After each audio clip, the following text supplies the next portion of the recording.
How can natural human gestures be utilized for a higher level of interactivity in a role-playing game environment by manipulating the user interface on a multi-touch display? The Labyrinth project is an interactive game which uses a multi-touch platform. It's based on the ancient Greek myth of Thesis and the Minotaur. The user will play as Thesis and will make his way through the labyrinth to ultimately try to kill the Minotaur. Throughout the game, the user will interact with other characters from the myth, collect objects, and face challenges that help him progress through the labyrinth and defeat his enemies. Thesis' journey, more specifically his path to claim his birthright as Prince of Athens, begins with the encounter of a string of 6 entrances to the underworld. The Greek underworld is known to have 6 gates that are guarded and controlled by spirits, disguised as thieves and bandits. Each entrance has a unique figure that guards it. The labyrinth therefore has 6 primary territories that must be crossed in order to reach the Minotaur. The player's objectives changes as he navigates further down into the underworld and also deeper into the labyrinth. The multi-touch screen interface makes the user handling very intuitive. Its manipulation can be used in different ways and for several functions. The labyrinth, together with the table, encourages discovery without instruction and accidental learning through physical interaction. Throughout the different layers of the narrative, users will be provided a mixture of gestures that will be used as input to complete certain tasks.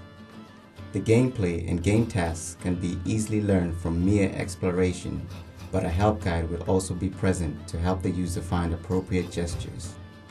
The Labyrinth ultimately aims to give the user a board game experience, but with different navigation and functionality methods. We have chosen to use a multi-touch table for the user interface and gameplay. The table will be a diffused illumination multi-touch interface. The touch projection surface is expected to be a 50-inch screen covered in semi-transparent projection material. We plan to use an ultra-wide short-throw projector to project the graphics directly onto the projection surface. The distance from the short-throw projection lens to projection surface is estimated to be 1.7 to 2.5 feet to create at least a 50-inch screen.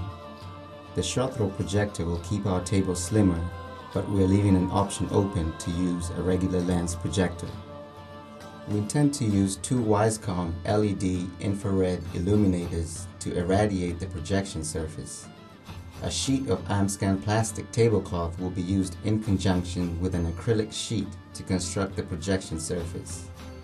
Currently, we'll be using a PS3i camera with a wide-angle lens and IR bandpass filter to capture the reflected infrared blobs.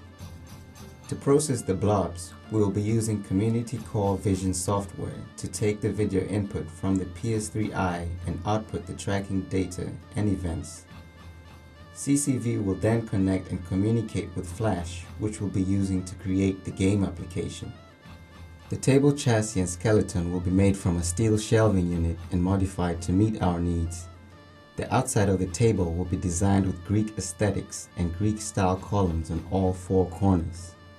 Sheet metal will be placed in between the columns to create a sealed table. The touch surface will be topped with a plexiglass frame, and the sheet metal will have fans, handles, and speakers built in. The color and coating of the table will have a texture that reflects Greek sculpture.